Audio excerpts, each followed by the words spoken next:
Okay guys, I am back with another horror update. I got some Blu-rays and DVDs that I want to show you. I've been a little bit under the weather lately, so I'm just going to go get started before I start coughing all over the place and ruin the video.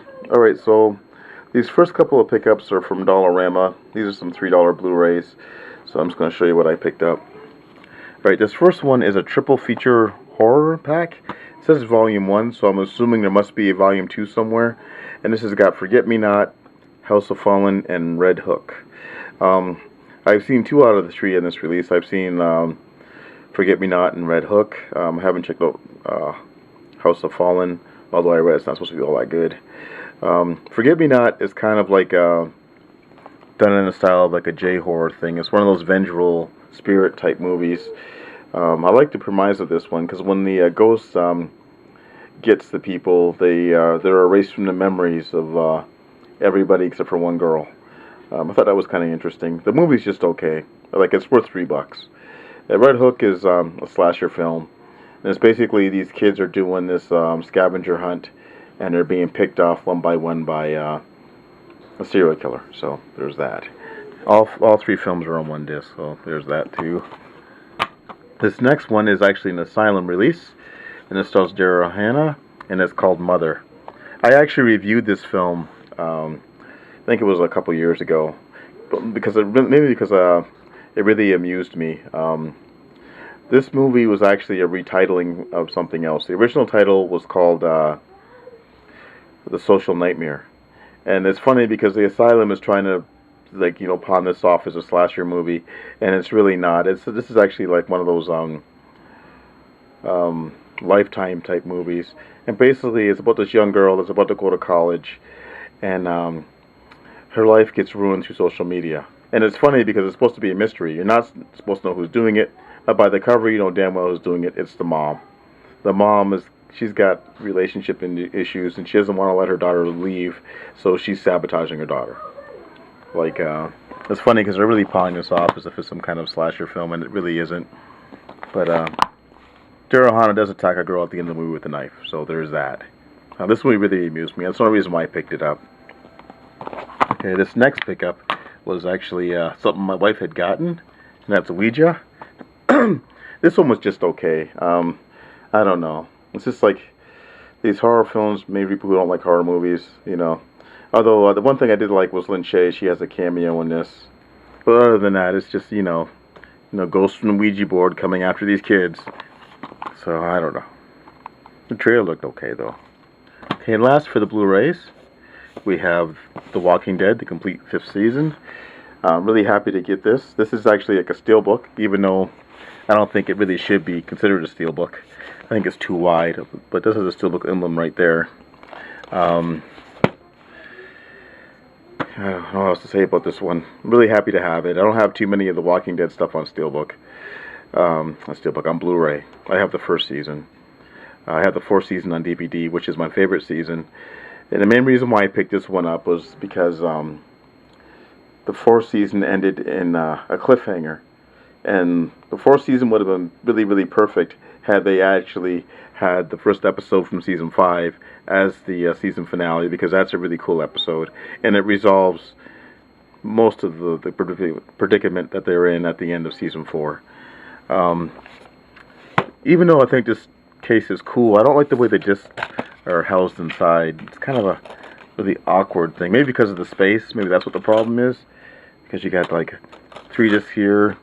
Let's see if I can get this right. And then the other 2 are here. I don't know. I still haven't seen the season finale for season 6 yet, so hopefully that's a good one. Alright, so I'm done talking about this. So let's go on to some DVDs. Alright, this first one actually isn't a horror movie. It's actually a comedy, but it's got a few horror actors in it, which is why I wanted it. And that's Fraternity Vacation. And this one stars Stephen Jeffries, and it's got Barbara Crampton, and it has Amanda Burse, who is also in Fright Night. So that's the main reason I picked this one up. It's been a long time since I've seen this movie. It's probably since the 80s was the last time I watched this one, and it was on cable. So don't know if this one's any good, but I just wanted to have it in my collection.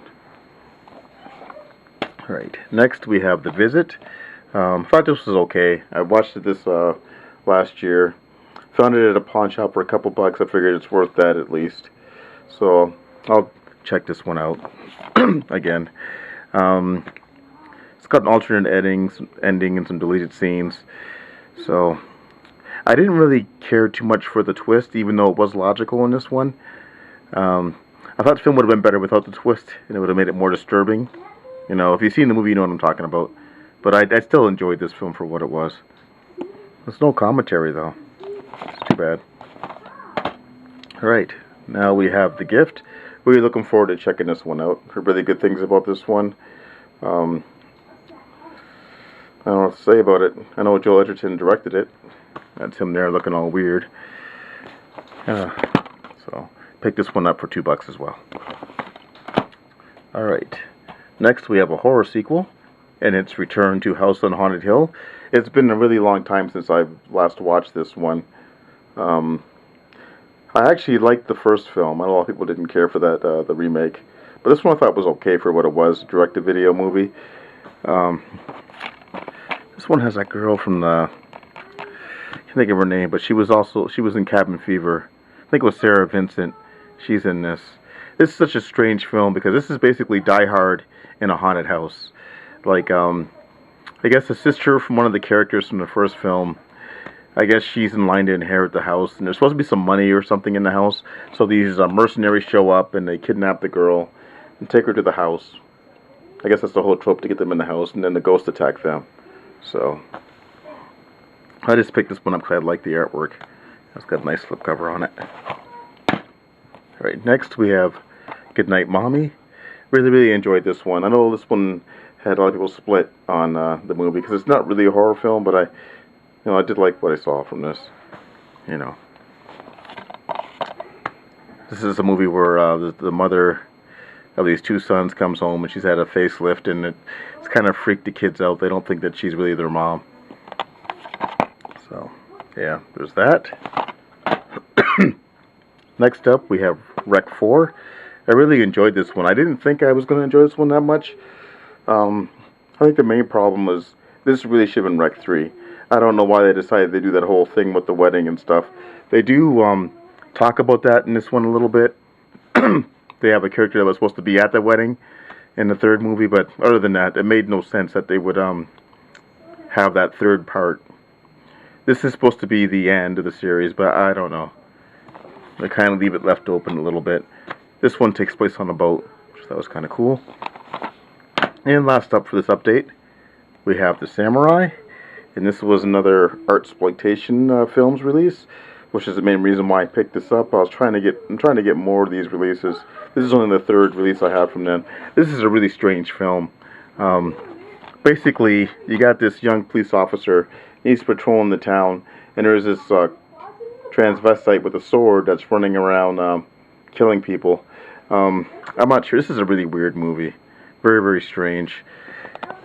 I like the killer, and I think had this film been more traditional, it'd have been way cooler. You know, the idea, because the idea of the cross-dressing serial killer goes back to Psycho, and there's been some really cool movies with that whole trope. But this one is just such a weird movie. I don't know, maybe a little too weird for me. All right, guys, that's my update. Thanks for watching, and I'll talk to you all later.